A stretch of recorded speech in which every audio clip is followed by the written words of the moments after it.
मेरा ये विश्वास रहा है शुरू से, सेवा करनी बहुत बड़ी बात नहीं। बहुतों ने शुरू की, खत्म कर दी। 8 घंटे प्रार्थना, 10 घंटे प्रार्थना करना, चर्च में कोई काम करना, ये बड़ी बात नहीं। बहुतों ने शुरू किया और खत्म कर दिया। बहुत से सेवक उठे, बड़ी अच्छी सेवकाई की, फिर खत्म हो गए। बड़ी बात यह है कि हमने जो शुरू किया हम अंत तक वैसा ही करते रहे। ये बड़ी बात है। वो कोई भी काम क्यों ना हो, वो चर्च में दिया गया छोटा काम क्यों ना हो, वो प्रीचिंग का क्यों ना हो, वो बड़ा काम क्यों ना हो, ग्रेटनेस तब आपकी लाइफ में एंटर करती है जब आप कॉन्टिन्यूटी रखते हैं किसी भी काम की। जब आप लगातार उस काम को करते हैं और परमेश्वर में खड़े रहते हैं। इसलिए उसने कहा, जो परम प्रधान के छाए हुए स्थान में बैठा रहेगा। कब तक बैठा रहेगा? लास्ट तक। बोलो लास्ट तक। लिखा, वो सर्वशक्तिमान की छाया में ठिकाना पाएगा। छाया मतलब डिफेंस, मतलब परमेश्वर का हाथ आपके पीछे रहेगा, उसकी बैक आपके पीछे रहेगी, आपके डिसीजन को हेवन बैक करेगा, आपको गिरने नहीं देगा, आपको शर्मिंदा नहीं रहने देगा, आपके हर काम में ग्रेस होगी, आपके हाथों में ग्रेस होगी, आप फेलियर नहीं होंगे, आपके बच्चे फेल नहीं होंगे, अच्छी चीजों की कमी नहीं होगी उनके पास, आपके बच्चे भीख नहीं मांगेंगे, वो देने वाले होंगे। तो मेरा ये विश्वास है कि ये तभी आपकी लाइफ में एंटर करता है जब आप कॉन्टिन्यूटी के साथ आप लगातार इन कामों को करते हैं। यीशु मसीह का जीवन हम पढ़ते हैं मरकुस उसकी 6 बाब को जब आप पढ़ते हो, उसमें अलग अलग तरह के मिरेकल दिखाए गए हैं, अलग अलग तरह की चीजें बताई गई। यीशु मसीह का चेलों को चुनना, 12 चेलों को भेजना, 5000 लोगों को रोटी खिलाना, यीशु मसीह का पानी पे चलना, ये सारे मरकुस की किताब 6 बाब का हिस्सा है।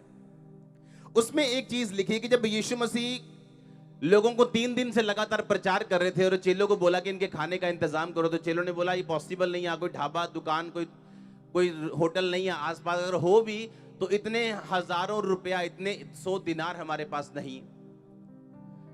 इसमें लिखा, अगर हम 100 दिनार की रोटियां मोल लें, 100 दिनार उस समय में एक बंदे की जो तनख्वाह होती थी एक दिन की, वो 1 दिनार थी, यानी 100 दिनों की तनख्वाह। आज के हिसाब से अगर वो बोलते हैं कि अगर लाख रुपया भी हो तो हम इनको खाना नहीं खिला सकते हो कि आसपास दुकान नहीं। अगर आप इस मिरेकल को पढ़े ध्यान से तो लिखा, परमेश्वर ने रोटी को बढ़ाया और लोगों को खिलाया। और उसके बाद परमेश्वर ने क्या लिखा कि परमेश्वर ने अपने चेलों को मजबूर किया कि वो नाव पे चले जाएं और उसके पार पहले चले जाएं, और यीशु मसीह ने कहा मैं बाद में आऊंगा।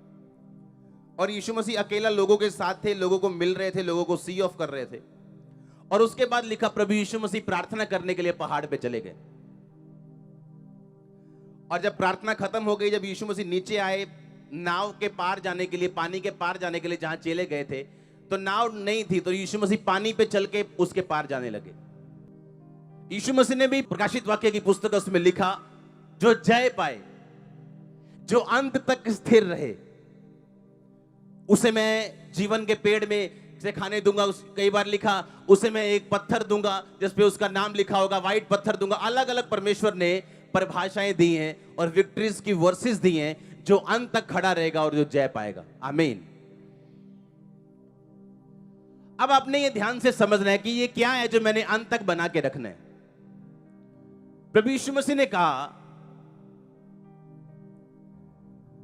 कि वो 5000 लोगों को खाना खिलाने के बाद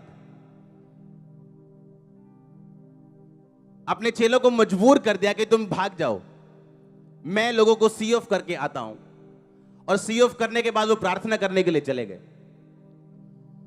क्योंकि मेरा ये स्ट्रांगली मानना है, अगर आपकी क्रिश्चियनिटी आप तक खत्म हो गई, आप एक फेल क्रिश्चियन हो। क्योंकि परमेश्वर आपका नहीं, वो आपके वंशों का परमेश्वर, बाइबल कहती है। उसके पास कोई शॉर्टकट प्लान नहीं। इसीलिए वो आज आपकी प्रार्थनाओं का उत्तर नहीं दे सकता, आपको प्रिजर्व करने के लिए, क्योंकि उसका प्लान लंबा है, उसको जल्दी नहीं है हमारी तरह। बिली ग्राम जो 99 साल की होके प्रभु में गए, उनका बेटा फ्रैंकलिन ग्राहम आज प्रचार करता है, 67 यानी 67 इयर्स का है। उनका पोता प्रचारक है, उनका पड़पोता प्रचारक है। अमेरिका का कोई भी राष्ट्रपति, कोई भी प्रेसिडेंट सेरेमनी में इनके परिवार के बिना नहीं होती। पहले बिली ग्राम खुद होते थे, अब उनका बेटा होता है। परमेश्वर ने कुछ भी अगर आपको बुलाया तो उसने आपको शॉर्ट टाइम के लिए नहीं बुलाया। एक बिग प्लान है परमेश्वर का। अब मैं बताता हूं उस प्लान को पूरा कैसे करना है, डिवाइन असाइनमेंट को पूरा कैसे करना है। जो परमेश्वर ने मेरे लिए सोचा उस तक पहुंचना कैसे, क्योंकि अगर परमेश्वर ने सोचा तो शैतान ने भी सोचा कि नहीं।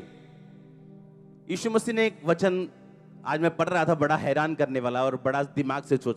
उसने कहा जो तुम बोओगे तुम्हें दिया जाएगा और तुम्हें अधिक दिया जाएगा। अब सोचने वाली बात यह, मैंने बोया क्या? अगर मैंने केयरलेसनेस बोई, मैं केयरलेस हूं प्रेयर में, कहीं नहीं की, बोने में केयरलेस हूं, हाँ फास्टिंग की नहीं की, केयरलेस हूं, तो यीशु मसीह ने कहा जो तुम बोओगे ज्यादा काटोगे। तो तुम भी सोचोगे कि परमेश्वर केयरलेस क्यों है मेरे लिए, वो सोचता क्यों नहीं मेरे लिए, मैं ऐसा क्यों इतने सालों से। यीशु मसीह ने कहा तुमने केयरलेसनेस बोई, केयरलेसनेस काट ली।